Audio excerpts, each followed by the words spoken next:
बाबा जी की प्यारी सास संगत जी राधा स्वामी जी। संगत जी, आज की साखी सुनकर आपको ऐसा लगेगा कि अगर हमें पहले ही पता लग जाए कि डेरे या सत्संग घर में हम जो भी सेवा करते हैं उसके बदले हमें क्या मिलेगा, तो हम अपना सभी कामकाज छोड़कर सिर्फ सेवा ही करते रहें। आज की यह घटना एक बुजुर्ग ने अपनी आप बीती संगत को सुनाई थी। यह बुजुर्ग पहले सत्संगी नहीं थे, ना ही कभी डेरे गए थे और ना ही कोई सत्संग सुना था, लेकिन अब यह अपना लगभग सारा समय डेरे में सेवा करने में या फिर सत्संग घर में सेवा करने में देते हैं। और यह इतनी सेवा करते हैं कि इन्हें गर्मी सर्दी का कोई एहसास नहीं होता। इन्हें सेवा करने का ऐसा नशा चढ़ गया है कि ना अब इन्हें अपने परिवार की चिंता सताती है और ना ही कारोबार की। और किसी ज़माने में सेवा के नाम पर पीछे हट जाने वाले हुआ करते थे। यह बुजुर्ग काका अब पुराने पुराने सेवादारों से भी आगे और उनसे बहुत ज़्यादा सेवा किया करते हैं और निष्काम भाव से सेवा करते हैं। इन्होंने कभी किसी को यह एहसास नहीं करवाया कि उनकी सेवा किसी से ज़्यादा है। यह अपनी सेवा में ऐसे जुट जाते हैं कि फिर इन्हें किसी और चीज़ की सोच नहीं रहती। तो एक बार यह एक जत्थे के साथ बस में बैठकर डेरे में सेवा करके वापस लौट रहे थे। तो रास्ते में संगत ने उनसे पूछा कि आप इस उम्र में भी इतनी सेवा कैसे कर लेते हैं, आप बिल्कुल भी नहीं थकते। तो यह मुस्कुराने लगे और कहने लगे कि यह सब तो मालिक की मर्जी से हो रहा है, मेरा इसमें कोई हाथ नहीं है। तो बस में बैठी संगत पूछने लगी कि क्या आप पहले कहीं और रहते थे, क्योंकि अभी कुछ ही महीनों से हमने आपको सत्संग घरों में देखा है।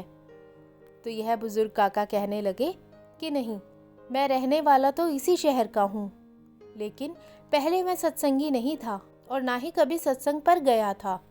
तो संगत ने पूछा कि अचानक ऐसा क्या हुआ जो आप सब कुछ छोड़कर सेवा में लग गए।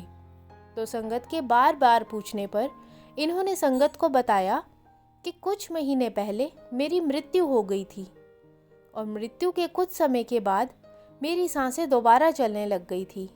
तो यह सुनकर पहले तो सारी संगत को विश्वास ही नहीं हुआ और लगा कि शायद यह बुजुर्ग काका कोई मजाक कर रहे हैं। सब सोचने लगे कि ऐसा तो सिर्फ फिल्मों में ही होता है, लेकिन इस बस में इनका एक दोस्त भी बैठा था जो कि पहले से ही एक सत्संगी था और वह तो यह सब जानता ही था कि कैसे एक बार उनकी सांस रुककर फिर से लौट आई थी। तो उनके दोस्त ने कहा कि यह बिल्कुल सच कह रहे हैं और यह सब मेरी और उनके परिवार वालों की आंखों के सामने ही हुआ था। हम सब उस समय बहुत रो रहे थे और इनके अंतिम संस्कार की तैयारी चल रही थी, लेकिन अचानक से उनकी सांसें चलने लगी। यह सुनकर संगत हैरान हो रही थी। फिर संगत पूछने लगी कि अगर आपके साथ ऐसा हुआ भी है तो इस बात का इतनी सेवा करने से क्या संबंध। तो उस बुजुर्ग काका ने बताया कि जैसे कि आप सब जानते हैं कि मैं कुछ महीने पहले एक सत्संगी नहीं था और यह मेरा दोस्त जो इस बस में मेरे साथ बैठा है, एक बार यह मुझे कहने लगा कि क्या तू हमारे गुरु के घर मेरे साथ चलेगा, क्योंकि वहाँ बाबा जी का भंडारा होना है। अब क्योंकि उस समय मैं एक सत्संगी नहीं था तो मैंने इसको मना कर दिया। तो इसने मुझे उस समय कहा कि तू बस मेरे साथ चल पड़, तुझे वहाँ मैं सेवा करने के लिए नहीं कह रहा हूँ, तू वहाँ डेरा घूम लेना और 3 दिन के बाद हम वापस लौट आएंगे। तो अपने दोस्त के बार बार कहने पर मैं साथ चलने को तैयार हो गया। मैं उस समय एक इलेक्ट्रीशियन का काम करता था। शहर में मेरी बहुत बड़ी इलेक्ट्रीशियन की दुकान है। तो अपने बेटे को दुकान पर बिठाकर मैं अपने दोस्त के साथ डेरे के लिए निकल पड़ा और वहाँ पर सत्संग पंडाल में सेवा का काम चल रहा था। उस समय कुछ पंखे उतारे जा रहे थे और उनकी सर्विस करके वापस लगाया जा रहा था। तो मेरा यह दोस्त मुझे पंडाल में एक जगह पर बिठाकर खुद सेवा में लग गया। कुछ घंटे वहाँ बैठा रहने के बाद मैंने देखा कि मेरे सामने एक सेवादार पंखों की सर्विस के लिए पंखों को खोल रहा है। मैं देख रहा था कि उससे वह पंखे खुल नहीं रहे थे, और क्योंकि मैं एक इलेक्ट्रीशियन था इसलिए मेरे मन में आया कि मुझे उस सेवादार की मदद कर देनी चाहिए। तो मैं अपनी जगह से उठा और मैंने उस सेवादार के साथ मिलकर लगभग 10 पंखों को खोलकर उनकी सर्विस करके उन्हें वापस लगा दिया।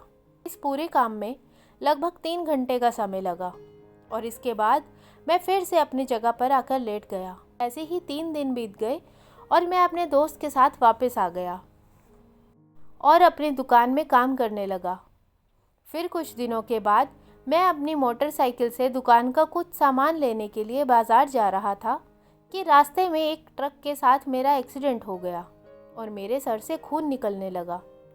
आसपास के लोगों ने मेरे परिवार वालों को फ़ोन करके बता दिया और मुझे अस्पताल ले जाया गया। अस्पताल में डॉक्टर ने मेरी नब्ज़ चेक की तो उन्होंने बताया कि इनकी डेथ हो चुकी है। यह सुनकर मेरे परिवार वालों ने रोना शुरू कर दिया और इस बीच मेरा यह दोस्त भी वहाँ पहुँच गया और इसके बाद यह सब मेरी बॉडी को लेकर घर आ गए और सब रोने लगे। पर अब इस बुज़ुर्ग ने जो कुछ बताया वह किसी को भी हैरान कर सकता है। इन्होंने बताया कि जब मेरी सांसें रुक गई थी तो एक यमदूत ने मेरी एक बाजू पकड़ ली और मुझे एक तरफ से खींचने लगा, लेकिन मैंने महसूस किया कि मेरी दूसरी बाजू भी किसी ने पकड़ रखी है और वह भी मुझे अपनी ओर खींच रहे हैं।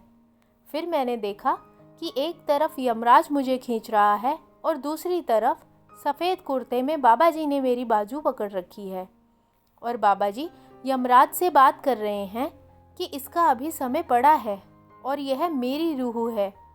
तो यमराज ने कहा कि नहीं महाराज, यह आपकी रूह कैसे हो सकती है? ना ही यह सत्संगी है और ना ही इसे नाम की बख्शिश हुई है, यह तो हमारी रूह है। तो बाबा जी ने कहा कि इसका समय तो अभी बाकी है, इसलिए इसको आप यहीं छोड़ दो। तो बाबा जी ने यमराज से अलग से जाकर कुछ बात की और बाबा जी की बातें सुनकर वह यमराज वहाँ से चला गया। और फिर मैं बाबा जी से पूछने लगा कि आप कौन हो, क्योंकि तब तक मैं नहीं जानता था कि यह बाबा जी हैं। तो उन्होंने कहा कि मैं तेरी एक दिन की सेवा का फल हूँ। और यह कहकर बाबा जी वहाँ से चले गए और इधर मेरी सांसें वापस आ गई और मुझे वापस देखकर मेरे परिवार वाले और मेरा यह दोस्त एकदम से हैरान रह गए कि ऐसा कैसे हो सकता है। उन्होंने फिर से डॉक्टर को बुलाया और डॉक्टर भी हैरान था कि अभी कुछ देर पहले इनके दिल की धड़कन, नब्ज़ सब कुछ बंद था और कुछ समय के बाद यह सब फिर से कैसे चल पड़ा। फिर डॉक्टर ने अच्छे से सब कुछ चेक किया और कहा कि यह बिल्कुल ठीक है और एक्सीडेंट में लगी चोट ठीक होने में कुछ समय लगेगा।